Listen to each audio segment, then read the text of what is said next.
Welcome to the Spawn Chunks, episode number 81 for Monday, March 23rd, 2020. My name is Johnny, but the internet knows me as Pixel Riffs, and joining me, as always, is a modern man in a modern city.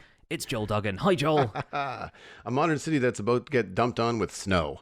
And if that's not Canada enough for you, then you can listen to The Render Distance, our pre-show conversation where we talk about Canada, the UK, different podcasts we can recommend where you're probably spending an extra amount of time at home lately, as well as some D&D tidbits. So check that out at patreon.com/thespawnchunks. That's the one. So aside from the modern city that's about to get dumped on with snow, you have another modern city that you're working on, and I managed to catch a part of your stream the other day, and it's looking really great. Like, I'm really excited by some of the stuff you're building there. Do you want to talk us through what you've been doing lately? Sure, thanks, man. I really appreciate the compliment too, and it was a fun experience because, of course, you sent over a lovely raid from your Twitch stream, and I had just finished or was just about to finish the cafe on the Citadel server, and many people have asked, is it going to be called the Citadel Cafe? Probably yes, it's going to be called the Citadel Cafe. But this was the first modern build that I completed outside and inside all together, kind of like cohesively. I've been doing a lot of framing, a lot of like building balconies, but it's a hollow building, you know, like the concrete makers inside the apartment building. There's not, all floors do not contain decorated apartments. And any decorated apartments I have done are like placeholders. It's like slab, that's a table, stair, that's a chair, countertop, 4 blocks. Like I have not put any kind of effort into block selection or detail or lighting or anything like that. It's just to kind of get, like, I wanted to know how big an apartment would be, so that I wanted to know how big a building would be if I put 4 apartments next to each other on one floor. Yeah. But this cafe is small. It's maybe 10 by 10. It might be more like a 13 by 13 square. So it's not huge. It has a small little 5 by 5 patio with 3 tables. They all have got like flower pots on them, and there's a vine, and there's some lattice work where a handcrafted, you know, vine and bush plant has kind of snaked its way up over the scaffolding. I'm most happy with the coffee cup sign on the front. Yeah. It wasn't planned, but I looked at that space and I thought, you know, with quartz stairs and slabs and a little ingenuity, I might be able to fit a coffee cup up there. And it got to the point where, like, if I couldn't fit a convincing coffee cup there, I was going to make the building bigger. Yeah. Like I was going to make the signage larger and sacrifice a block or two of the patio just to get this coffee cup. But it worked out great. So one of those happy accidents. And so it's like a brown terracotta building with a white frame, and it's got this white coffee cup, which I think is a really cool way to do signage in Minecraft. I much prefer the idea of a picture or a visual pixel art thing as opposed to a sign, which is going to be one of the 5 or 6 wood types that either will or won't match, you know, your build. And in a modern city, having a wooden sign feels a little bit strange. So so I did that, and then inside it's got a couple of different things that I really enjoy. There is a modern art piece on the wall, which is a combination of cyan concrete and glazed brown terracotta, which has like the blues and the cyans in it. Yeah. And I didn't put them all together. Like, I separated them out. It's kind of like stripes of concrete and stripes of terracotta, glazed terracotta, and rotated things to be the right way. And I'm really happy with the way that it turns out. It really honestly looks like the kind of abstract art that you just kind of see hanging on the wall in Starbucks, like the kind of like mass produced Bed Bath and Beyond kind of like hang this 6-foot thing here. It just kind of has this like nondescript feel to it. It was the detail that stood out to me when you were walking around. You were trying to kind of get the cash register to work, and I was like, wait a minute, what was that on the wall? And you sort of turned around to take a look at it, and yeah, I think the kind of cyan color blends really well into the pattern and makes it look like the pattern is kind of coming out of nowhere instead of there just being a really hard line between the terracotta block and the block next to it, which is the hardest thing to do when it comes to glazed terracotta, because it's such a sudden textural transition between a lot of the other blocks being either relatively plain or repetitive textures. They have so much detail crammed into them that it's a shock to the eyes. And what you've done is actually blend it really well with the blocks around it, and it kind of creates a much smoother transition, which makes it look like it sits there in place. But you're right, it is totally like the kind of like the very cookie cutter art that you get on the wall of a Costco or a Costa or a Starbucks cafe, yeah, they're kind of thing. giant prints like stretched over canvases. You know, like they're meant to look like art, but they're really just, you know, printed reproductions of things. And Yeah. but yeah, thanks, man. Like it was a lot of fun, and I tried to put some functionality into the cafe. When it was all said and finished, I realized there was no bathroom, so you have to go upstairs to the second floor to use the bathroom in the cafe. But that's fine. Yeah, that is typical of Minecraft builds in general, though. I feel like we rarely put toilets in because like there's no need for it in the functionality of the game. Yeah, and there's also no good toilet block. Like I should say that one of the things that has helped this build considerably is that I'm running 2 data packs on the Citadel that are helping a lot. Posable armor stands. And tables and chairs data pack from Chuck. So the tables and chairs requires both a data pack and a texture pack. And I have a custom texture pack where I've taken his very ornate chairs and turned them into like the most barest of Minecraft like wood chair, kind of like the chairs that you would see at a Starbucks.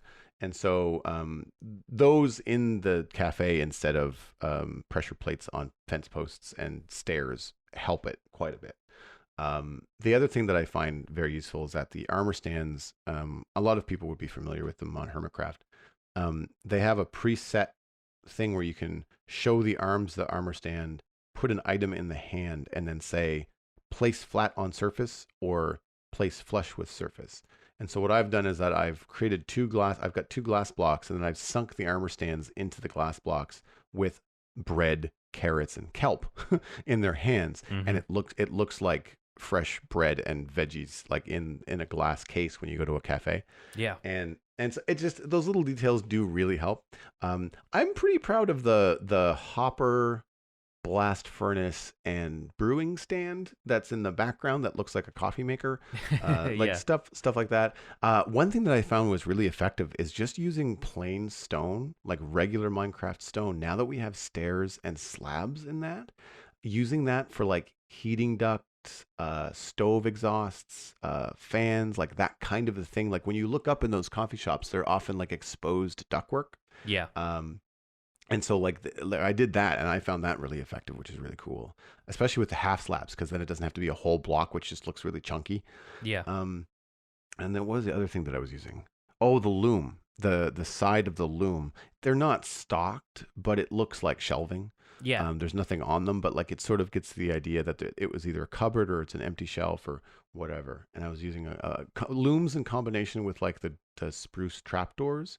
Looks like, oh, that's a cupboard where they might keep some beans or something, and like all this kind of stuff. The things that I find difficult are things like tabletops, and you're trying to find something that looks like, you know, the place where you stir your coffee, like the spoons, and like there's nothing like that in Minecraft that really kind of gives you a lot of life. I know Whip, friend of the show, has retextured some of the paintings in Minecraft to work for his medieval builds, where it looks like pots and pans hung on the wall. Yeah. Instead of a painting. And I'm considering doing something like that with paintings for the modern city, because we'll be able to move into putting like a flat screen TV on a wall, having some utensils in a kitchen. I think that might help it a little bit. It's the kind of thing that you're not going to sit there and noodle over, but it's the kind of thing when you walk through the room or walk by the cafe, it's just like, oh yeah, there's stuff in the cupboard. Like there's food on the counter. And then the last thing, of course, is that it's functional. It's got some redstone in it. When you press the button at the cash register, there's a dropper in the floor that spits a speed potion, a swiftness potion. So there's your coffee. Yeah, it doesn't splash you. It doesn't splash you, because I feel like, you know, baristas throwing coffee at you would be an unwelcome experience. But it does put a single swiftness 1 potion into your inventory with an extension of 8 minutes. So you can run around the city at blinding speed, because we already have. I don't know if they stack anymore, but speed 1 plus we've got swiftness on the beacons. So. So you can zip around pretty in a pretty fun way. But beyond that, things are coming together really well.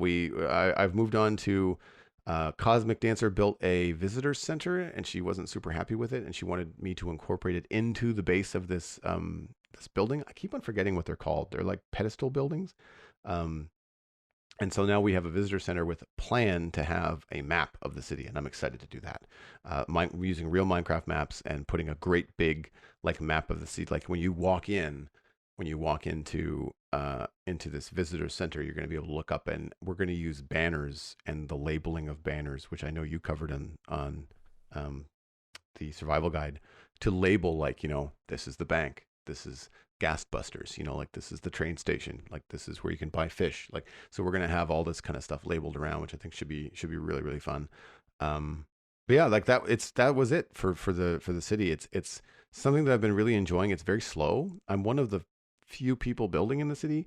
Been getting a lot of help support from other people on the server, but people haven't really pulled the trigger much on building, except for Cosmic. Cosmic has done this beautiful park, and I'm really looking forward to doing more greenery. Like I'm not spent on buildings, but I need to do some landscaping. Like I'm feeling like I've done enough bulldozing, and I need to start putting the green back in. Like, one of my favorite things about this cafe is the hanging vine outside. And so I want to start doing more of that. And I've never done custom trees in Minecraft. There's a lot of stuff, surprisingly, that I'm realizing that I haven't done in Minecraft. And so interiors is one, and then custom trees and doing stuff like that is another. And so I want to try and get into that. So I've been looking up references in Pinterest, and wow, there's a Minecraft rabbit hole. You want to know how to spend some time right now? Looking up build ideas on Pinterest. Wow. I lost 90 minutes the other day. Not lost. I mean, it was research, but like went by in a heartbeat. But so that's what's going on with me. What have you been up in the survival guide? Well, if you want landscaping, the mountain project continues apace. We are definitely past the halfway point, which is a very gratifying feeling, considering I've already put over 150,000 stone into this thing. It's absurd. Lord. I've been keeping track of it loosely in the stats. I didn't quite take a note of how much I had to start with before I placed the first stone of the mountain, but I'm fairly certain, I'm over 150, maybe 160,000 stone at this point. I have started building a dwarven base on the inside, mainly because I wanted to build a honey block redstone door that opened up a vertical part of the cliff that I'd built. I built something with a bit more of an overhang, and there was this kind of almost aperture-looking section of the wall where it kind of made the wall kind of concave for a little bit, and I thought we can just stick some honey blocks and slime blocks to the back of that and have it split apart so that both sides of it exit in opposite directions, and it becomes this enormous entrance to a dwarf ruin is what I'm really building, because I kind of want it to give the impression that this was abandoned long ago, and then the modern people have come in, and they're the ones who have made this mountain into a ski resort, but maybe the mountain has a history that they haven't been able to uncover. So there's a loose lore coming together about the mountain itself, but I thought that was a good excuse to build effectively what's like a giant bridge descending into this cavern that is now forming underneath the mountain, because the mountain itself is completely hollow. And I've had to do a lot of lighting up because obviously as the ground below this mountain build darkens, it just inevitably spawns a ton of mobs. So I've been running around spamming torches when I can. But yeah, it's been going pretty well. It's been going gradually on Twitch streams, and I never do any building for it off camera. I'm always building it on streams specifically. Otherwise, I just wouldn't get it done, because there's either too much to do or I have to spend my time doing other things, so it's content for videos. But that's coming together quite well, and the near future of that is going to be connecting all of these separate sort of shells of these mountains together. I started building them all upwards from opposite directions, and now I've got to figure out how they join in a way that creates a kind of valley that people can ostensibly ski down. So that's the next real challenge of this build. But all in all, it's looking more and more impressive every day. I'm still incredibly happy that I've undertaken something this large, even though it's a lot of effort. I feel like it's going to be so rewarding stepping back after having applied snow to the mountaintops and really getting a feel for how it looks at a distance. And even right now, if you stand in the sort of loose center of the ski resort town that I've just built, the kind of rough box shapes where cafes and shops and stuff are going to go, and ski pass offices and stuff like that. If you look up towards the mountains and the render distance is high enough, it looks tremendous, I think, so far. So really happy with it. It's really cool to create like picturesque stuff like that in Minecraft. I've got a mountain near my my swamp base that I haven't touched. It just happens to be this aesthetic Minecraft mountain, and it's one of those things where like I'm really glad I built the swamp base there, and I'm really glad that I haven't it's untouched. It looks like the natural kind of stuff that you're building, and it really does add to your experience in the game when there's like a hazy, mountain in the distance, because so much of the game, I mean, there's a lot of mountain biomes, I guess, but so much of the game, depending on where you build, often people build in plains because there's less stuff to remove, can be very flat.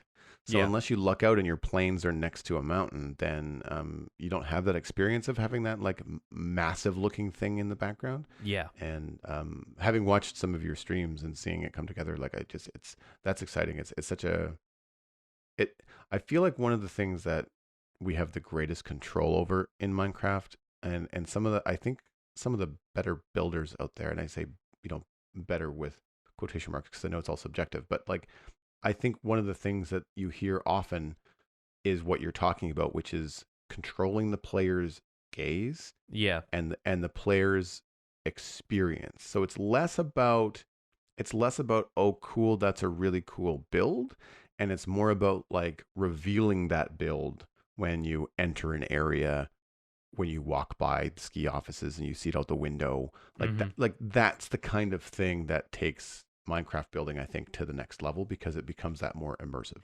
Yeah, just being able to see it out of the giant front window I've built in this kind of modern house that I sort of call the lodge, colloquially.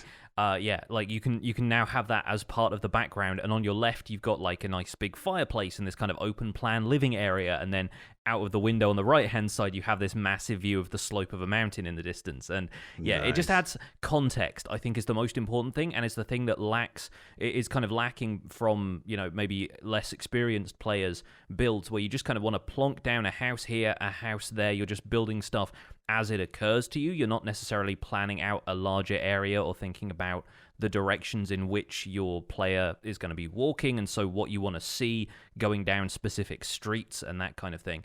And it's something FWhip is a master of. I've taken a lot of inspiration from this for this mountain build, and a couple of sort of vague instructions about how you should start planning this stuff out from him, and it's really paid off. So all the shout outs to him. I feel like we mention him on every episode now, but it's kind of like par for the course with this mountain build. Share the love. I'll give a shout out to Mythical Sausage too, because he talks about the same sort of stuff in his videos. Definitely, yeah. And they just started their new SMP, so go look up Legacy SMP if you're interested in seeing more of these guys. Aside from that, all of the stone from this is coming from a cobblestone farm with a TNT duplicator and an auto smelter that I built a while ago, but I've just spent some time reproducing effectively the same setup on a smaller scale in my Skyblock world now. And farming cobblestone automatically in Skyblock is such a relief when you've started out having to farm cobblestone manually for so long, and even with a little bit of assistance from a piston setup that's kind of pushing the cobblestone towards me so I can just hold down the left click button, it still means I have to mine it manually and I can't do anything else while that is happening. So now, having got to the point where I can build a TNT duplicator in Skyblock, which involved me trying to get a coral fan from an area with tropical fish, which is easier said than done, but I managed it. I'm now able to produce cobblestone automatically in the background, and that's not just for building material, it's also for redstone components, which are really like things like observers and pistons take up way more cobblestone than you realize until you have to build a sugarcane farm when you have no natural terrain around you to mine out for cobblestone, and you realize, okay, I'm actually going to have to use several stacks of cobblestone if I want to build anything more than a basic 2 or 3 plant sugarcane farm. So at this point, I am now getting to the stage where large-scale redstone automation is possible purely thanks to the fact that I have more cobblestone, not even the fact that I've progressed a little bit and beaten the dragon and got an iron farm and stuff. Cobblestone is now the key to a lot of the stuff I want to do, so being able to farm that automatically is going to be, crucial to the next few episodes of Skyblock, which is, my other project, and it's kind of a nice relief from building all the terrain in the survival guide. Is now having no terrain in Skyblock is almost zen by comparison. But we'll see how that world shapes up. And some people have said, the end game for Skyblock is basically you build a Minecraft landscape. And so I'm kind of wondering if I'm going to get that far, or if I'm just going to content myself with building as many super efficient automatic farms as I can.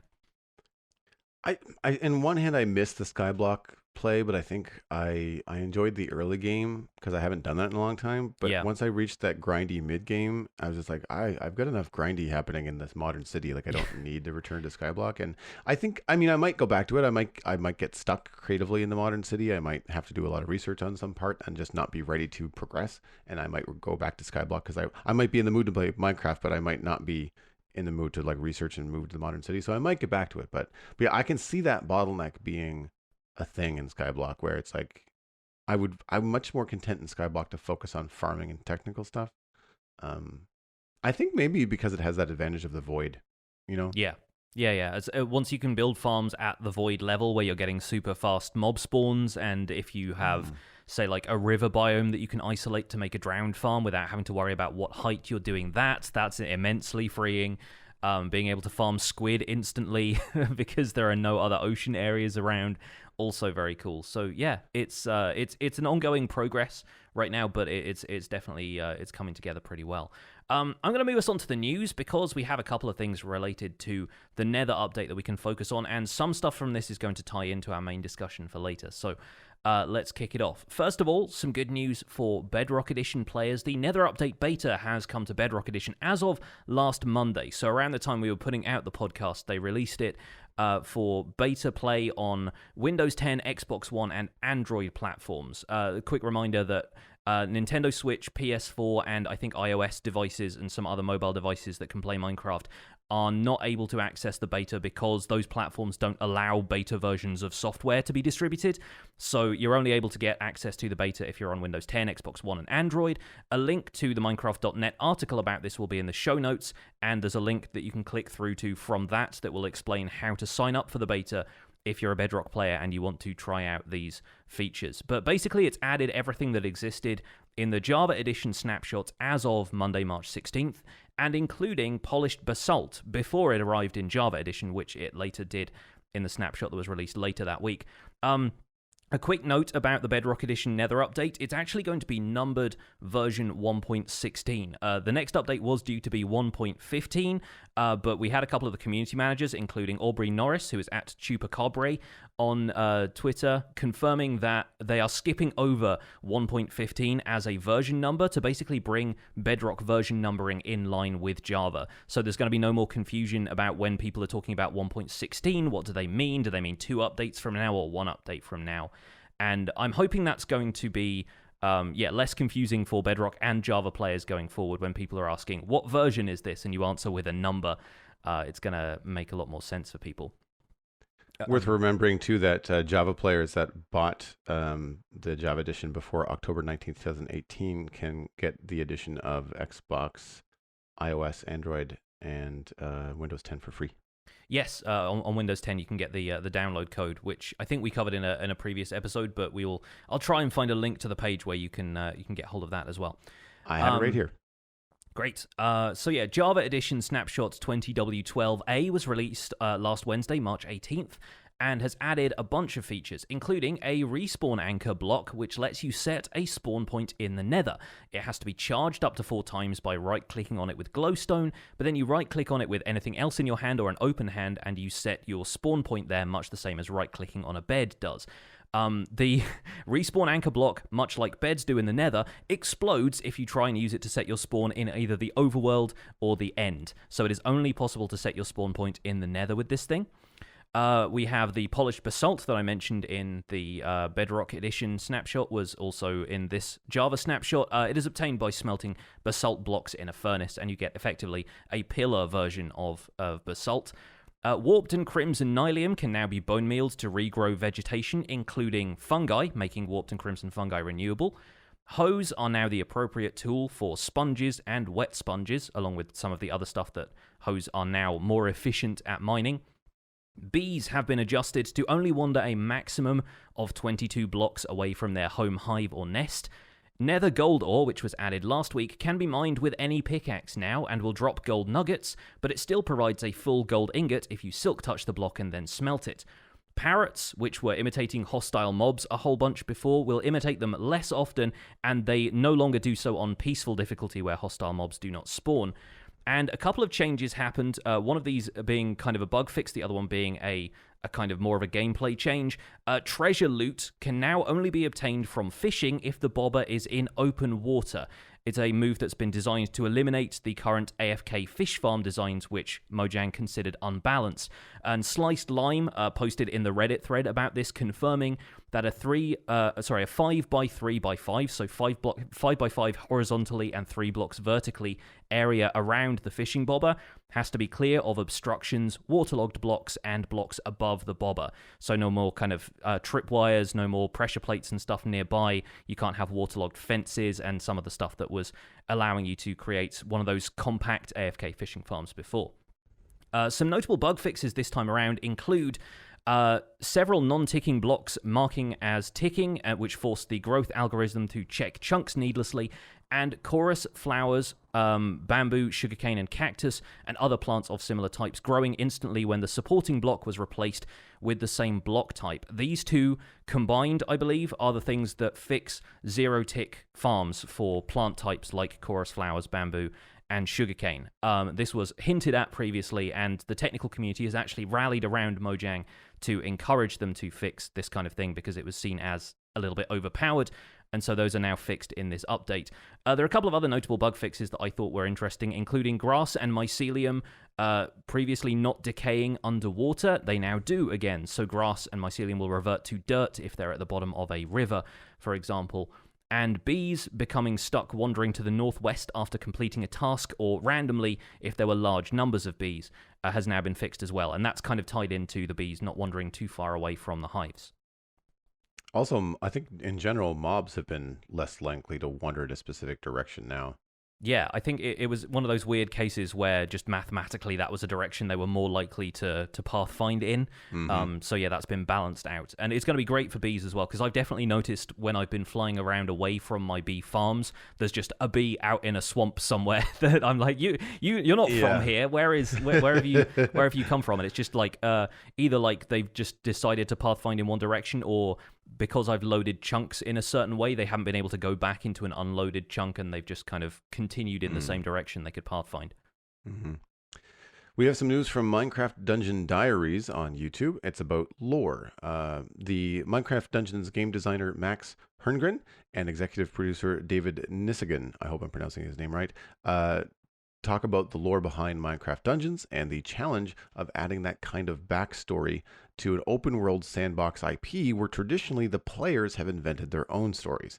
Narrative does continue to grow and will hopefully do so over time as they plan to add to the game in the future. As usual, it's a short watch. It's about 5 minutes. I would encourage everybody to go check it out. Yeah, I had a look at that before we started the show today, and I really like the look of what they're doing. And it, like you said, it's really interesting that they are now adding story into a game that has traditionally had no story, or the players have been allowed to invent in their minds whatever the story is. And it's much more a narrative about the central Arch-Illager character and what happens as a result of his actions. And so that there's a lot kind of going on there, but it's not necessarily going to then explain what everything in Minecraft is there for example. You know, it's mainly just like telling a narrative around the events that Minecraft Dungeons is seeking to depict. So yeah, it's effectively just setting up something that the players can act in Minecraft Dungeons and kind of have a little bit of fun with. And games like this sort of require a story, I think, in order to be successful for the most part. There at least has to be some sort of loose objective stringing the players along. So it's good to see that they've put some thought into that and how it's going to impact the whole lore of Minecraft in general. And what I found after watching it was that Herngren was talking often about how the player feels and the good feelings of doing the right thing, and how that affects your gameplay. And I think that that's an interesting, it's an interesting way to focus on it, because rather than plot driven or world, like you're not necessarily changing the world. It doesn't sound like it sounds like it's more of a moral compass adventure. Yeah, potentially.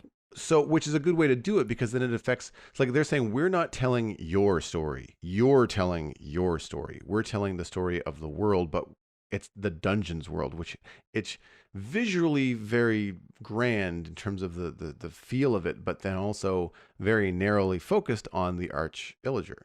Yeah. And I think that's a great way to do it. It keeps it contained. It presents the Minecraft world as like, okay, well, this is the quote unquote planet that we're on. This is the world of the IP that we're in. But the story that you're in is this story, not the story. It's this story.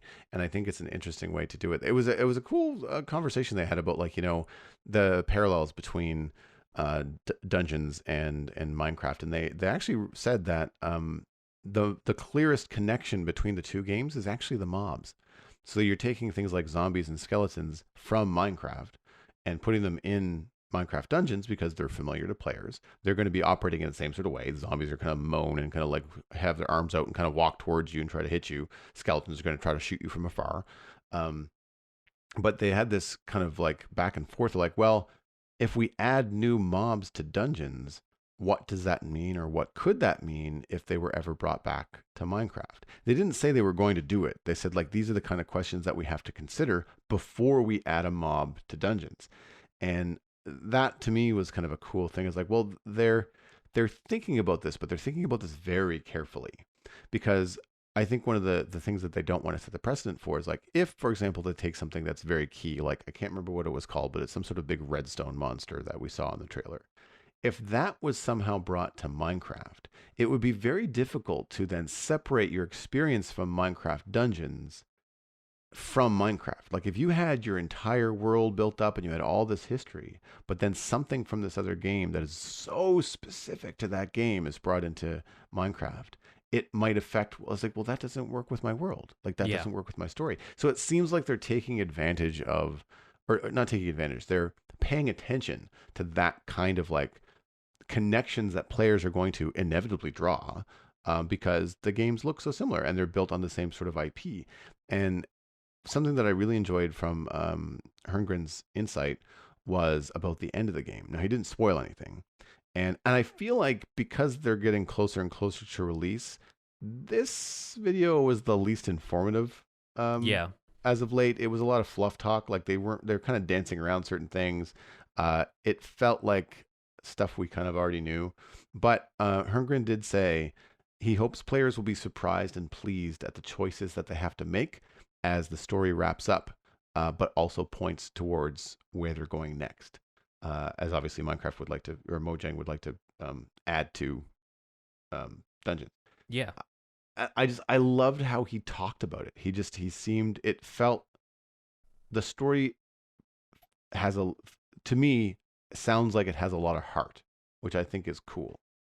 Yeah, it's got a lot of emphasis, he seemed to say, on like how the players act as heroes, and so it's definitely got like a certain element of like a moral compass to it, like you said, which seems really interesting. And I'm especially interested in the fact that he says like where they're going next with this, and whether that means more content for Dungeons, whether that means a sequel to Dungeons, or maybe even a game of another type that kind of ties in with the expansion to Minecraft that they seem to be branching out with these sort of different types of game releases. It's really cool to see that kind of take on it, especially when we don't get as much insight into the developer process through video content like this that's kind of structured around Minecraft itself, the core experience. We only get that maybe like once a year at Minecon when they tell us what they've been working on, and then we get to see snapshots of it in blog posts, but it's not quite the same as the developers sitting down and telling us their kind of ethos when it comes to this game, and like the approach they're taking and why they're making the choices that they're making is kind of interesting. I like this approach better. Like I like, well, I mean, I don't mean that in like a grubby news way. I like seeing behind the curtain. Like, I like hearing and seeing the artists and people, and you're not seeing 30-40 people paraded in front of the camera. It's a small team. Yeah. There's more than two people in the video, but those were the two people that talked the most. Is the why talking heads. Them. Yeah. But it was nice to it's nice to kind of put a face to the people that are developing the game and seeing the thought and the time and the I think the measure, I think, is what I took from it, that's being put into it. But besides, like, say, moving on to the snapshot, besides AFK Fish Farms and the farming stuff, which we'll talk about later, what stood out to you from this week's snapshot?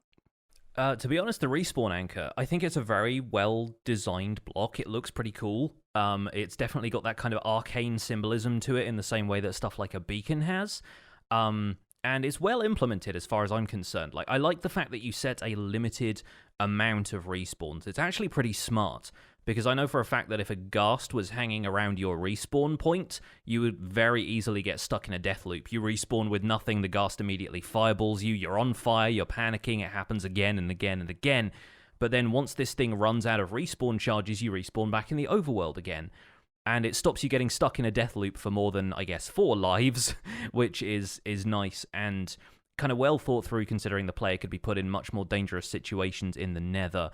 It stops your spawn point being griefed and so forth. So yeah, I think that makes a lot of sense. And the community has found some interesting functionality with the respawn anchor. You can read them with comparators, so you can actually get a sense of how full the glowstone counter is that's allowing you to respawn there.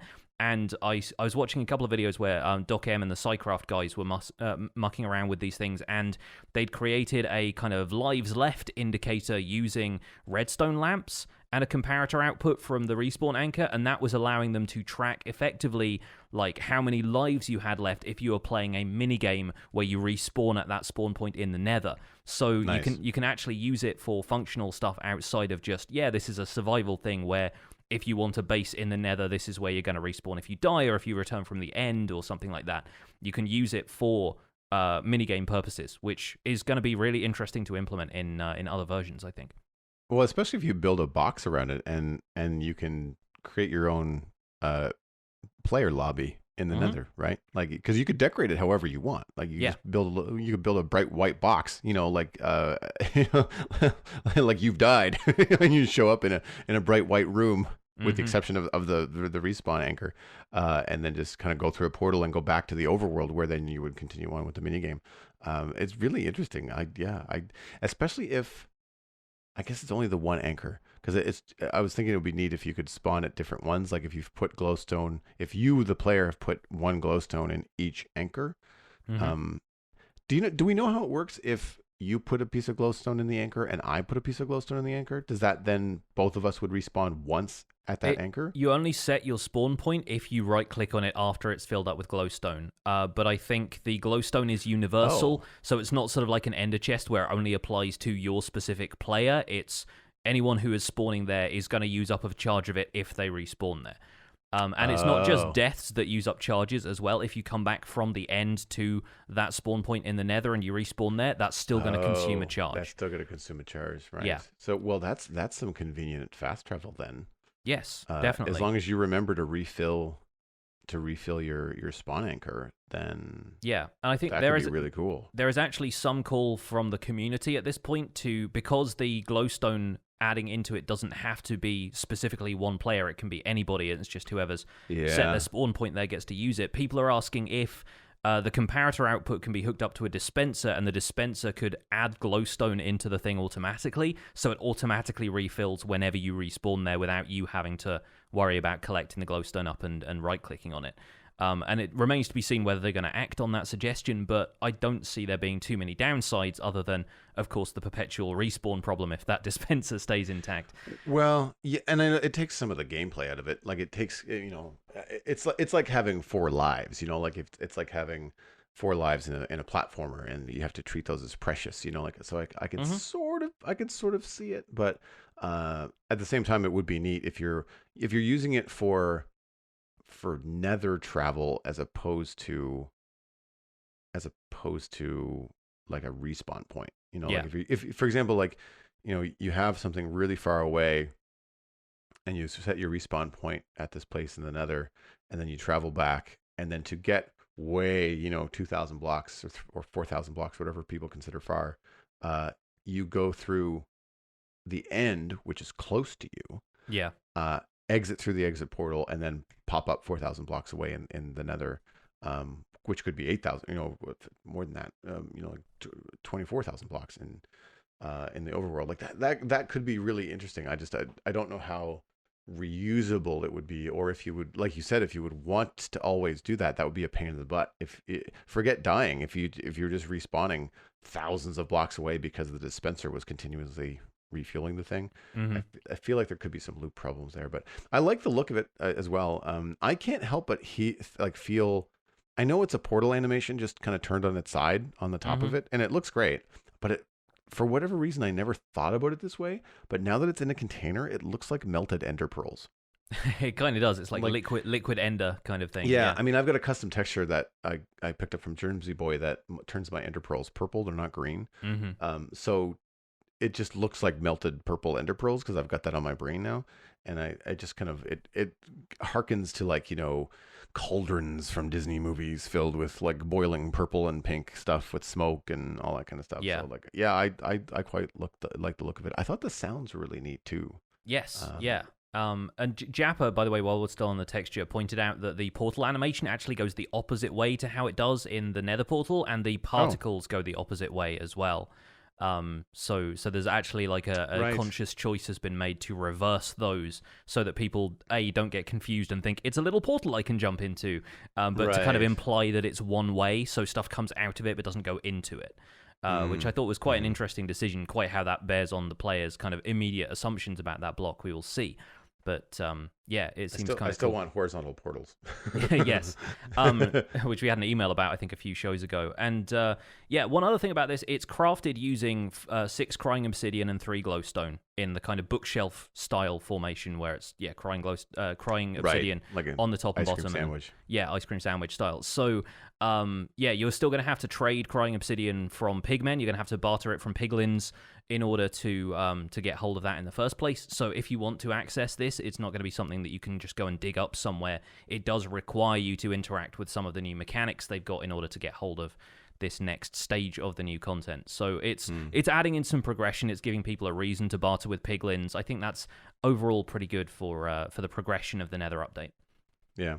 I mean, I quite like it. I think it's a bit of a tease that it illuminates at 4 different light levels, but then blows up in the overworld in the end. Yes. So you can't use those light levels in places where you actually want them. I mean, you can. Just don't right-click on it afterwards.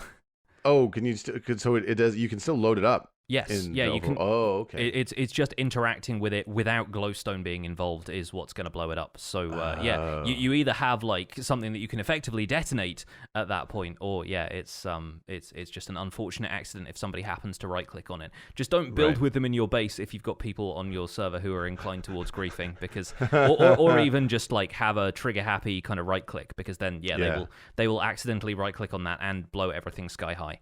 And we're talking bed explosion, like it's not small. Oh yeah, it's the size of an end crystal or a charged creeper explosion. It's very big. It's a big hole. I like the look of it again. I was hoping for a little 2001: A Space Odyssey with the crying obelisk obsidian, kind of thing. Yeah, the obelisk kind of thing. But I'm okay with it. I've seen pictures of it where people have placed it on top of 2 or 3 other blocks of crying obsidian, and sort of has that monolithic pillar feel. Thing to it, which I think is cool. Definitely. Speaking of monolithic pillars, how do you feel about the basalt, the pillar, whatever it's called, polished basalt? I believe the sound effect that I will not do on mic is called a zerbert, or a raspberry. Yes. It's a log, Johnny. It's a medium gray directional stone log.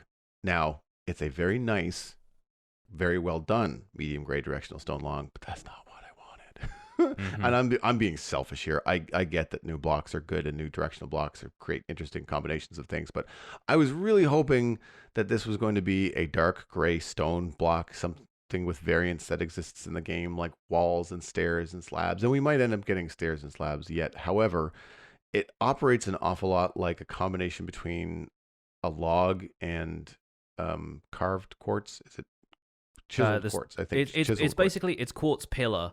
Is what it is. Yeah. It's like an analog to quartz now, except quartz without pillar, the stairs, slabs, and the chiseled variants. Yeah. And it's medium gray. Like, it is a hair darker, maybe. And I would say that it's not darker as a whole. It's got some darker bits to it. But when you look at it, it's still kind of a 50% gray, which is just going to blend in with everything else. So I'm hoping that they take an opportunity to change it into something that is going to be a dark gray. Like, think about the kind of gray that you get with hoppers and cauldrons. Like, maybe not even quite that dark, but like that kind of a thing. It's not black and it's not stone bricks. It's in between. And I think that basalt was going in that direction, and then this polished variant is just lighter. And it's like, no, don't make it lighter, make it darker. And I basically what I was hoping for was something that's very similar to netherite blocks. Maybe not quite that texture, but like something similar to stone, not as fancy, a little bit more accessible. something that could be built with in the Nether and the Overworld, and kind of make all the medieval people super happy. But also, I think that there'd be uses for this in other places. And again, like it's a very well done texture. I just feel like it's a lot more the same. How do you feel about it? Yeah, I'm kind of in the same boat, really. Like you, obviously, I want it to be darker. I'm really hoping for something that will give us finally the kind of dark gray or black slabs and stairs that we desperately need for modern roads and a number of other things. But I think it would be really nice if it was treated as an analog to Quartz and was given the same kind of like set of blocks that you could create from it. And yeah, I like the end texture, but that even when you put the regular basalt and the kind of new polished version side by side, they are different, but I almost feel they're not different enough. And it's effectively like if you put one of them in isolation in a build somewhere and you put the other one in a different build, I wouldn't be able to tell you which one was which if I didn't see the end texture. So yeah. I think it's the end texture that's really going to be the standout feature of this block, and I feel like that shouldn't really be the case. It does make up for the fact that I don't think you can place the regular basalt texture like directionally. I think it always has to be facing upwards right now. Correct me if I'm wrong, but I can't remember if that's the case or not. I thought it was directional.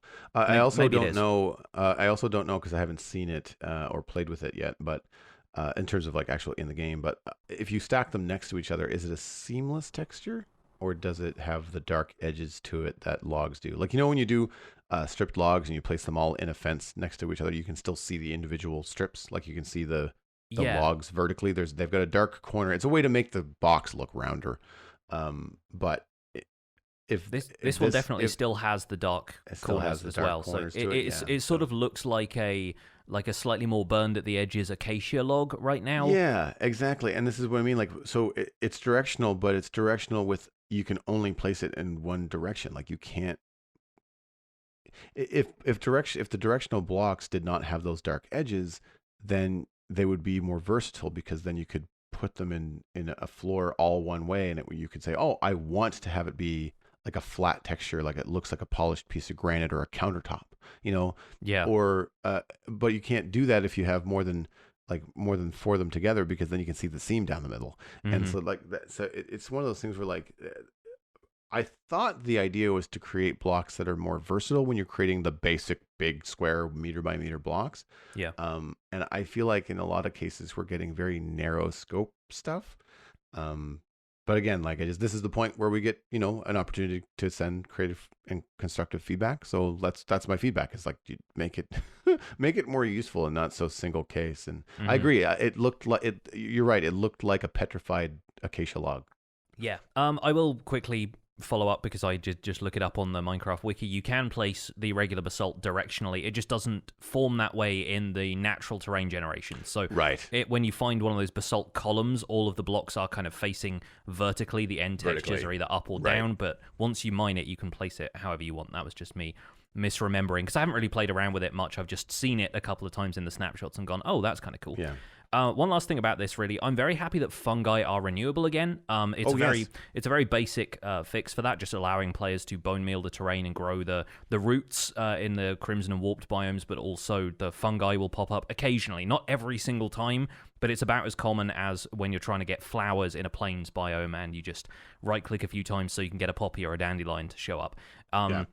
Yeah, it makes perfect sense. It means stem farming is sustainable, so you can get all of the wood you want. You can transfer that to the overworld, and it stops players on multiplayer from just looting nearby regions of the Nether and leaving them devoid of any mushrooms that you could pick up for yourself. Which should be a shame because they're beautiful biomes, and I think in a lot of cases where they're so new and shiny, in some multiplayer servers, people are going to be like, you know, let's mine this one, but not that one, you know. Yeah, and they've gone through a few different solutions for making these renewable, including having them be bartered from piglins. But I think this is just like, it's all around a nice way to do it. It means you kind of stay in contact with the natural side of things. You don't have to barter with piglins to get these things if you don't want to. Yep. Makes it accessible to players who haven't got hold of a large amount of gold that they want to give away and trade perpetually until they get fungi. You know, I think it makes a lot more sense this way. Also, so I'm very happy about that. Are piglins a hostile mob? They will be if you're not wearing gold. Right. So in peaceful, you wouldn't be able to barter with them to get fungi. Very good point. Yeah. Yeah, so this is provides it for people. I also find it intuitive. Like people, by the time they get to the Nether, they've done bone mealing before. Mm-hmm. So like the first thing that you want to do when you get to Nylium is like, what does this do? Book. Oh, Yeah, it does as I expected. Awesome. It's all different, vibrant, colorful stuff, but it does what I thought it would do. Yeah, I think that's a good way to go. Absolutely. But yeah, we're going to save our discussion of the AFK fish farms and stuff for just a second. But for now, I think we should probably move on to chunk mail. We do, and we have a very short email to get to this week. But first, a little bit of housekeeping. We have a new email address, and it is spawnchunkmail@gmail.com. If all of you lovely people who share so much email with us, which is a huge and wonderful problem to have, please send all future listener feedback and chunk mail submissions to spawnchunkmail@gmail.com. Why the change, you might be wondering? Well, we're actually going to get some help to sort and reply to common questions, and we needed a separate email account for that. Rest assured, emails sent to the other email address up until now have been read and are on file for potential future conversations, chunk mail dispensers. Some replies have been sent already where they were warranted, and it just, it was a question that they had for us that just didn't really need to be read on the show. But again, please send new emails to spawnchunkmail@gmail.com. That is the address we are going to be checking for the show. The other email address is something that Johnny and I are going to be using. So spawnchunkmail@gmail.com. Believe you will hear it a lot more in the coming weeks. As Johnny and I have to remember to not say the old one out of habit. Yes, I will definitely do that a couple of times. Freely correct me when I make that mistake, because it and there's going to be a grace period where we're going to forward them on to the new address and just and we recognize that people are going to be listening back through old episodes and are probably going to get the email address from that instead of from the newer ones. But going forward, if you're up to date, you'll know that is our new email address. I'll be changing the website today as well when I do the show notes for this episode. So email this week is from Freaky2374 regarding biome doggos. Hey, Joel and Johnny, just listened to the newest episode 80, and I had some thoughts on dog breeds for Minecraft. If Mojang adds dog breeds to the game, I think they should make the dogs look different according to what biome they're in. A dingo in the savannah, a husky or Arctic wolf in the snowy biomes, a golden retriever in the villages, or a Bernese mountain dog in the mountains. I just thought it was a cool idea. I would love to hear what you guys thought about it. Sincerely, Freaky2374.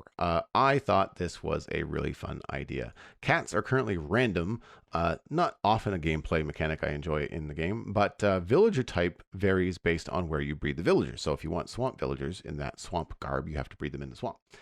Requiring the player to go to different biomes in search of the dog they want, or to breed more of the dog that they want, would, in my opinion, encourage exploration. So that's why I think that Freaky's idea is actually pretty good. It does lead me to wonder, what do we get for swamp dogs? And do I get a poodle if I breed dogs in a flower forest? Joking, but it's also kind of like, well, you kind of have to. Is it all biomes? Is it only some biomes? Like, there's some questions that I can understand why this might create some problems, but I do. The more I think about this, the more I think dogs need some love in Minecraft. The cats have received it. I'm waiting for the dog people to chime in. Yes, waiting for the dog people to rise up. I think it's weird for me because there has to be a certain amount of suspension of disbelief that comes with this, separating the video game from reality a little bit. Because cats in the real world are quite independent animals and can live in the wild as strays. It's not the ideal situation, and a lot of stray cats out there in the world come from the pet population. But then if you found a stray dog and it was like a specific breed of dog, my first thought is like, where's your owner? Because it feels like what we're working with right now in Minecraft is this wolves to dogs transition, and it works for that primitive feel you have in early Minecraft where you're using stone tools to chop down trees and you find a wolf in the forest and you tame it. It's like, effectively, that's how dogs have been domesticated through the years, whereas cats themselves have been largely unchanged throughout history. The common joke is that people adopt dogs, but cats adopt people. And the cat will just kind of turn up and be like, yeah, I'm fine with this situation. You can continue to feed me. Whereas dogs are kind of raised to be subservient to humans. Right. They've largely been shaped by human action, like literally shaped in the case of like breeding for certain characteristics. And dog breeds are in the real world a result of selective breeding rather than, a specific group of animals that was so diverse at first and has then, it's kind of only diversified as we've had interactions with them. And so I wonder if maybe different dog breeds mechanically in Minecraft could be a result of breeding rather than finding them as strays, in kind of the same way that horse characteristics currently work, where you get a combination of the horse's appearance but also the horse's stats. And I kind of wonder if selective breeding could work that way in Minecraft as well. That's also, to some people, that's eugenics, which is a little bit of a weird subject. So I'm not entirely certain if that's something they want to go with. But I do, going back to the email, really like the idea of different dogs corresponding to different biomes. So I'm kind of on the fence about this one, because while it might not be realistic from a real-world perspective, in-game, it's super cool. I would love some, St. Bernards or Bernese Mountain Dogs to show up in my ski resort project, as rescue dogs for the ski village. So it's kind of a double-edged situation, really, for me. I kind of wonder whether they could do it with the breeding idea. Like, rather than finding a Bernese Mountain Dog in the mountains, you find the wolf, as you would expect in early Minecraft, early days Minecraft play. But then if you bred two wolves together in that biome, I think that would be an interesting mechanic, because again, it would encourage that venture out.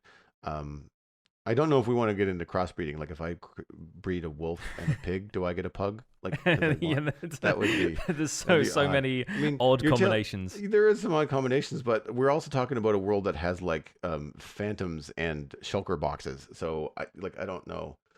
I'm not sure. It's the line you want to cross between reality and fantasy, and how much it kind of adds to the game. But I think I have a feeling that the rise of different dog breeds in Minecraft is inevitable. It's just a matter of them settling on the right way of doing it. Yeah, I am very curious to see if and when and how they sort that out, because it's probably going to be a very Mojang way, which is true to form.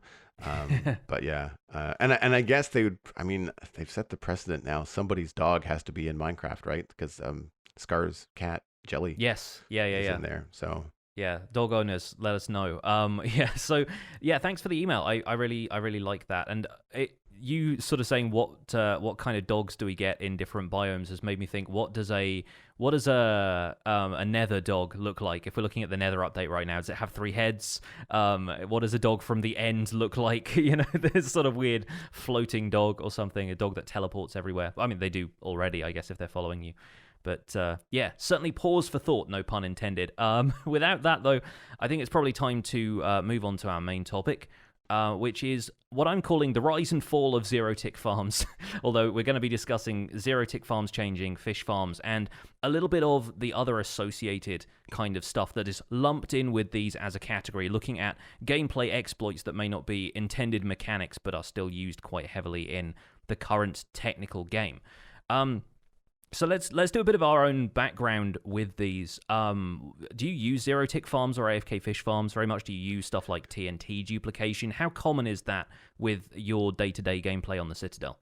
So the zero-tick farms are new enough that we didn't need them, because the Citadel has been so old in terms of a 3-year-old world that I have all the sugarcane that I needed for books. I didn't need to. Bamboo grows fast enough that I just didn't think to create a zero-tick farm. And my first thought would have been to do a traditional kind of piston-powered farm for bamboo. Yeah. A traditional redstone non-zero-tick piston farm, similar to a traditional sugarcane farm. So it never really entered into my space to do it because we didn't need the resources for it. Yeah.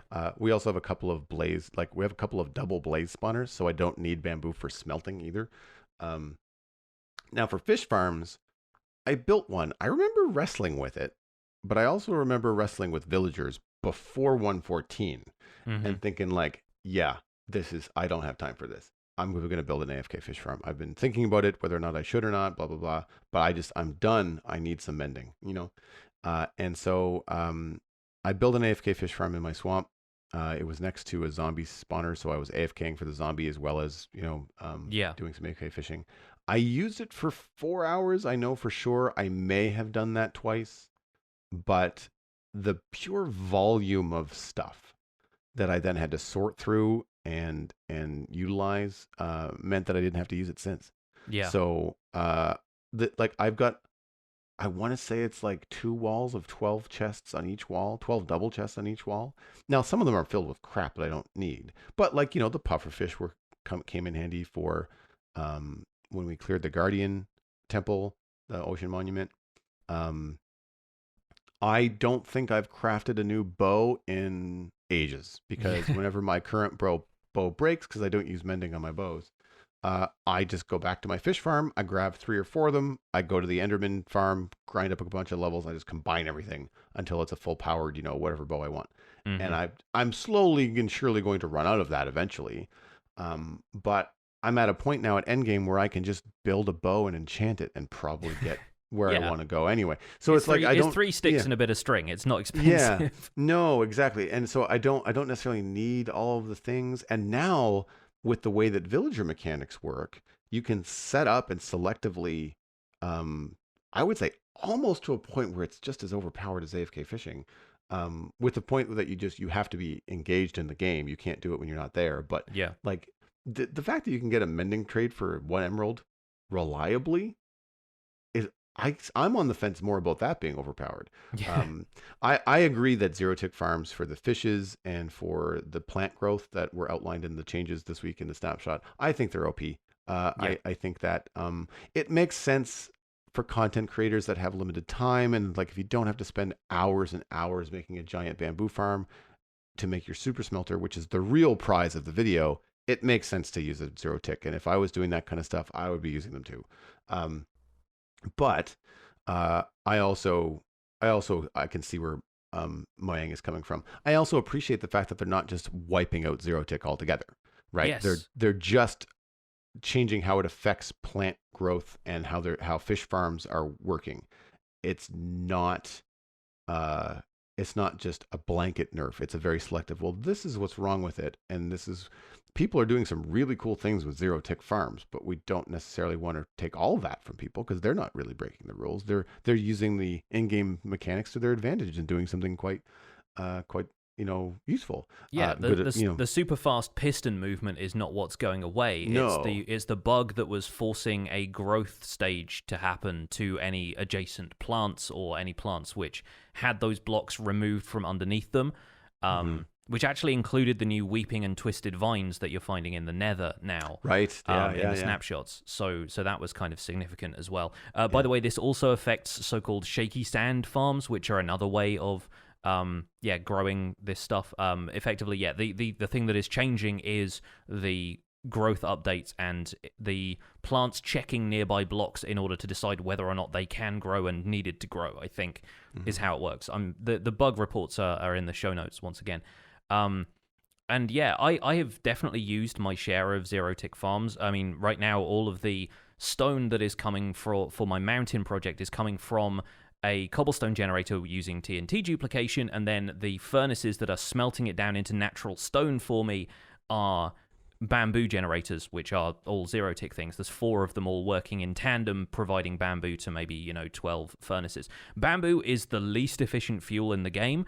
It needs 4 bamboo to smelt 1 item. So the fact that they have to produce it in such large quantities, and the only reason I can use that much bamboo is because it's generating a whole bunch of bamboo. However, people have been asking me, what are you going to do when that goes away? And I have a whole lot of responses to that. I can do so much. You can get buckets of lava, which aren't great. They don't stack. They will smelt 100 things at a time, though, so as a fuel source, they last for a while. And then you just have buckets outputting into your output chest along with all of the stuff you've smelted. You can have blaze rods, which I now have a double blaze spawner set up using pathfinding to channel them into a single space. A looting sword will get me a ton of blaze rods, and before I know it, I have a double chest of the things. They smelt 10 things at a time. Kelp. Now that kelp is no longer zero tickable, but I have a pretty sizable kelp farm already. That can be turned into dried kelp. In smokers, it'll be twice as fast, and then you can craft that into kelp blocks, which smelt a whole bunch of stuff at the same time. There are coal blocks. There is still, I believe, a mechanic that allows you to duplicate carpets, which are still usable as furnace fuel. There's so many different options. I could turn one arm of my cobblestone generator into a wood farm, and then the smelters would constantly be processing wood, turning it into charcoal, and the charcoal could be recycled back into the furnaces.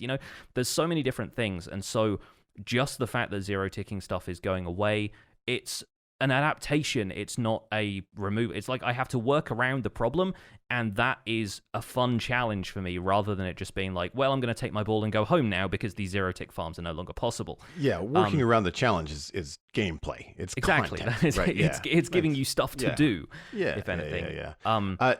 I felt the same way when I built my. You're using it as a cobblestone generator. I'm using my zero tick piston setup for a concrete maker, which is powered by TNT. But I'm using a dispenser and a traditional crafted TNT as a test.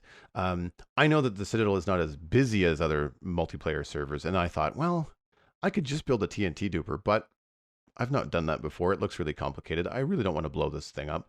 So I decided to go with a traditional dropper as a bit of a test to see, like, well, how much sand and how much TNT am I going to really need in this build?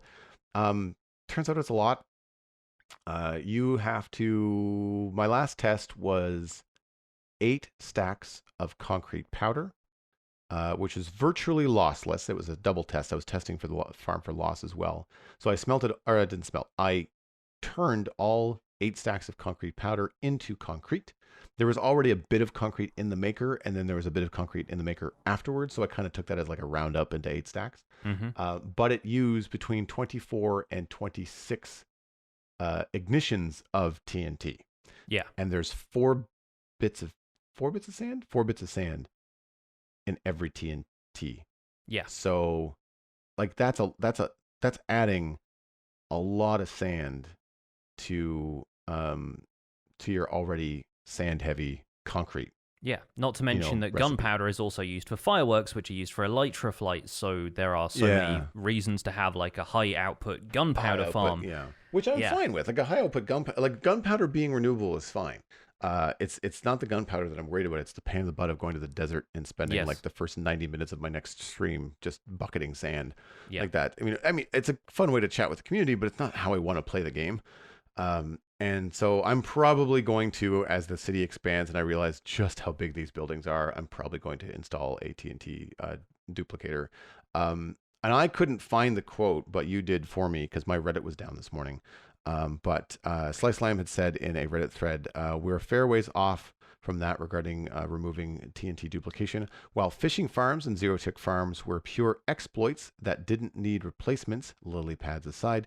TNT dupers fill a slot in the game that the intended game mechanics still cannot. And that's where I am with it. And I was after thinking about that, I was like, give me a way to farm sand, and I would rather do that. I'm not going to say that TNT duplication is quote unquote cheaty. It's in the game. It works. It's a technical thing that some very smart people have figured out how to do. And I think it's an excellent way to save resources on multiplayer servers and keep deserts from being completely decimated and all that kind of stuff. But sand is just very difficult to get otherwise. And we've talked about, I believe, what's the name of it? Is it who's the guy that does the Skyblock map? Dr. Trog. Dr. Trog. So Dr. Trog in that map, granted it's not fast, there are ways to get sand from husks if you farm husks. I think that might be a little bit slow for vanilla, but if you gave me a way to farm sand either by collecting gravity blocks faster or a way to get sand as a drop from like a husk, or maybe all desert mobs dropping sand, what if sandstone broke down into sand? If you could somehow collect erosion of sand from Mesa, it's pie in the sky on that last one. But like just any alternative way for a block that is so versatile in terms of turning it into glass, turning it into stained glass, using it in concrete, using it in TNT, using it to grow things like cactus and sugarcane. Like crafting sandstone for larger sandstone builds. Crafting sandstone. There you go. Like if you could have it be more renewable. I'm not saying it has to be easy. I want to point that out. But like if I have to build a giant sand farm to power this city, I'm building a giant sand farm. And that would be fun for me. So I know that might not be fun for other people. But yeah, it's an interesting kind of conundrum. I feel it the same way about the TNT duplicator that I feel about the Roof of the Nether, in that I know it's available. I know I can do it. I would just rather not. And that's a subjective, personal thing. I'm not saying that people that do that are I'm not saying that's a bad thing, because some of the coolest content I've seen was built above the nether. So I get that. It's better to have options, I guess, is all I'm saying. Yeah. You mentioned the Slice Lime quote, and I want to go back to some other stuff he said in the Reddit thread for this snapshot in particular, because these are a couple of quotes that I think really put to rest some of the misconceptions that the community has about Mojang whenever they make changes to mechanics like this. And I'm going to quote this here. He says, "We're not removing these options for players because they're farms. They're being removed because the ratio of effort to reward is out of balance for these contraptions in particular. I know there's a popular view that Mojang dislikes farms and automation. This is not true. What is important to us is that the game remains balanced and true to its core ideals. That is, huge efforts bringing stellar rewards, the flip side of which is that very little effort also brings relatively small rewards." End quote. And I think that's kind of where I am with this whole thing as well. I agree with zero-tick crop growth and fish farms being removed for the sake of balance. And even though I mostly play single player, I don't like AFKing for resources very much. I prefer the approach of building a large-scale farm with high output. There are only one or two ways you can design a zero-tick farm because of the way that mechanic works. It has to be like blocks shifting around a certain way. There are certain ways that you trigger the pistons to move them. And it doesn't need more than that. Whereas there are exponentially more ways you can set up larger scale farms, even like the kind of basic piston and observer sugarcane towers that we're all used to making. You can arrange those in a whole variety of ways, and that encourages creative approaches to the problem and also encourages players to build some cool stuff around them. Whereas I don't know anybody who's even made a surrounding for their zero-tick AFK farm. It's just like out there in the open because it feels so temporary. Almost like it feels like the kind of thing that they've just thrown together so that they can quickly generate some resources. It feels not so permanent, and I kind of like having some farms that you can dress up into large-scale buildings and make them into a part of your world that way, instead of just a relatively ugly redstone contraption that's just there because it has to be.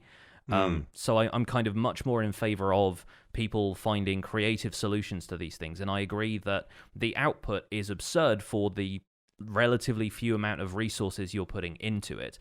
And the same goes for fish farms. And call me dull, but I actually enjoy manual fishing in Minecraft, especially on Twitch streams. It kind of gives you an opportunity to have a change of pace, interact with the chat, you relax a bit more. It's kind of like everyone right now is playing Animal Crossing, which is a very slow-paced, relaxing game, and I kind of feel that way about fishing in Minecraft, give or take the fact that the night cycle means that the monsters come out really quickly unless the area is well lit. It's really relaxing to just hang out and fish, and I feel like more people should take advantage of that. The problem, of course, being most of the people are fishing in order to get a very specific enchanted book that you can't get from an enchanting table. But I rarely used AFK fishing. If Minecraft is running, I want to be playing it for a start, which is why I don't really like the AFK side of things. But yeah, I AFK at things like the creeper farm or like mob farms where, like, you're out of bone meal and you're just, you get a skeleton grinder, or I will sometimes be playing and then need to go repair some items.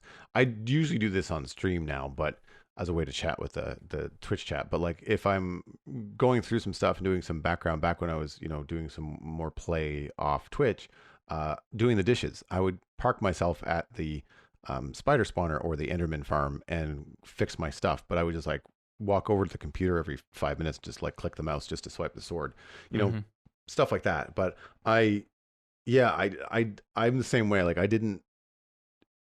when I was doing the AFK fishing and I was here, I was in the room, I was doing other work, I was probably working on some artwork or something like that. And it was kind of like a test. It was like, let's run it, let's see if I can do this. Did I learn how to build it right? Did it work? What did it get me? Like, how often am I going to have to AFK at this? And I remember being shocked when I turned around to check that, like, oh, this has been running for 4 hours. Holy nuggets, I have a lot of things in this chest. Yeah. Like, and I because I didn't expect that kind of output. You can still AFK fish, it's not very rewarding. It's just that all you get is fish. You miss out on the treasure loot table if the bobber detects that there is some stuff around it restricting it. And I will point out that the community, ingenious as always that the community is, has already found ways around this. Ilmango showcased an AFK fish farm designed by Methods of the SciCraft server that circumvents the restrictions by effectively just building a slightly more complex version of existing AFK fish farms above a 5x5 pool of water where your bobber just drops into the pool of water. And you still get treasure that way because the bobber itself is what detects whether or not there are blocks and obstructions around you. With the caveat that this was 6 times slower than previous designs, I think probably because there were blocks directly above the spot where he was fishing. So fishing, if it's not open to the sky, if you're doing it like underground somewhere, is a lot slower. You don't get as many bites as frequently. But then Ilmango linked in the description of that video to another design by Tuno2Name, who is another SciCraft member, who showcased a design where you have to create a floating water source to begin with. So you effectively create a water source that hasn't been updated. There are no kind of block updates that have meant it starts flowing in any different direction. So a single cube of water floating in the sky with hopper minecarts stacked underneath it and a boat wedged in between them so the bobber has something to land on and doesn't go anywhere from there. And that worked just as well, and I think it had better rates. So there are already people trying to find creative solutions to that, which, once again, maybe up the effort that's being put into making an AFK fish farm in the first place, and it kind of makes you wonder quite how many restrictions Mojang is going to have to put in place to completely eliminate this behavior. But I think it complicates the situation to an extent that the average person is not going to be able to just pop down a fence, a pressure plate, and an iron trapdoor or whatever the current one is, and just waterlog that and go to town. It's going to be a little bit more complex than that. Yeah, and I think it's one of those things where it's like the law of least effort, right? Like, yes. I could do all that the SciCraft folks did, or I could just trade with a villager. You know, like if I want the mending books or if I want the things. And I think that the combination of removing these mechanics as they currently are in the game, but also over the last couple of versions of the game, add in mechanics that allow you to do the same thing, and removing one of the game mechanics that I don't like, which is the random stuff. That to me creates a more interesting way of doing things. Like, I haven't had to re-enchant excuse me, any gear for a long time. And when I do, I think I'm going to attempt to combine gear from villagers rather than taking my chances on a enchanting table and then using a grindstone to remove all the enchants and all that kind of stuff. I kind of want to see what it would be like to like work my way through some villager trades to see what I could get. That could be kind of fun in terms of both the combinations of like librarians and then blacksmiths and that sort of thing. Yeah. It would be interesting. And then you have that setup, as long as you're not, restarting your world, you have that set up for the foreseeable future. Yeah, and I'm really into villager trading in general, and villager trading has never been easier than it is right now. If it just becomes like about breaking and replacing a lectern until you get the book you want, great. Like I'm all about that. Like you said earlier, it encourages the player to still be participating in the game instead of just walking away from their computer. And I think that there was even a moment elsewhere in the Reddit thread where Slice Lime said, like, it's absurd to want a game mechanic or like whatever unintended consequence of the game's code that encourages you to get a lot of reward for not playing the game. Yeah, exactly. So that's kind of the approach they're taking, really, is like AFK stuff, maybe in terms of like these big farms, once you have done a bunch of gameplay and you can stand there and make sure that this farm just keeps running in the background, great. If you put a lot of effort into it in the first place, then sure, you should be allowed to stand there and reap the rewards. Whereas if you just put 4 or 5 blocks down in a bucket of water and suddenly you're able to acquire stuff which is very valuable to players long term, then yeah, that seems a little bit much. We are obviously going to be opening this up to our new email address, spawnchunkmail@gmail.com, for your opinions, and it would be really interesting to read a couple of opinions about this on the next show. We do have one more show, I believe, left in the month of March. We're going to be back here March 30th, so I hope you guys will look forward to that and send us your opinions to that new email address. But that's about all we've got time for this episode of The Spawn Chunks. You can find more information about the show and links to some of the stuff we've talked about today at thespawnchunks.com. thespawnchunks.com. The music for the show is composed by me, and The Spawn Chunks is proud, as always, to be a listener-supported podcast. If you're getting some value out of the show, please consider putting some value back in if your means allow you to. You can visit patreon.com/thespawnchunks to join our community, where pledging at any level gets you an invite to our patrons-only Discord chat and gets us closer to our future milestone goals. We're currently at 164 patrons, and we want to give special thanks to our content engineers Cameron Sigelski, Greener Canuck, JD Williamson, and Yitz for your support on this episode. Sharing the podcast with your friends is the easiest way to support the show. You can find us at The Spawn Chunks on Twitter and Instagram, but personal recommendations to your friends is by far the best way to share the podcast. It really does help podcasts grow and brings in new listeners when someone that you trust recommends this content. You can email the show at spawnchunkmail@gmail.com. What's that new email again? It's spawnchunkmail@gmail.com. Got a broken record about it at this point, but we're getting used to it still. Exactly. Subscribe on iTunes, Android, Stitcher, and Spotify. We're also on YouTube. You can find the RSS feed linked on thespawnchunks.com, and the patron-only RSS feed is on the Patreon page, and that is where you can listen to the extended version of the podcast, The Render Distance. My name is Johnny, but online I go by Pixel Riffs, and you can find most of what I do at youtube.com/pixelriffs, where I attempt to make sense of this crazy and wonderful game in a series called The Minecraft Survival Guide. I stream 3 days a week on Twitch, where mountain building and dwarf fortress making is continuing apace. And I'm also the voice of the unofficial Hermitcraft recap, which you can find through a quick YouTube search. Aside from that, I'm at Pixel Riffs on both Twitter and Instagram. Joel, where can people find you online? Everything that I am doing online, including my illustration and design portfolio, is at joelduggan.com. If you're interested in hiring me, then just drop me a line there. Pretty busy over the next few weeks, but it's always good to get in line if you're looking to get some custom artwork. So that's joelduggan.com. The Citadel Cafe is where myself and Johnny are going to be hanging out this week, talking about Dungeons and Dragons with my friend Megan Townsend. Excited. It's going to be a lot of fun. Yeah, me too. You can find that at thecitadelcafe.com or wherever you find podcasts under the same name. And of course, I am Joel Duggan on all social media. Super easy to find. I'm going to point you towards Twitch, and that is twitch.tv/Joel Duggan. Thanks for visiting the Spawn Chunks. The world outside is infinite, but for now we'll stay indoors.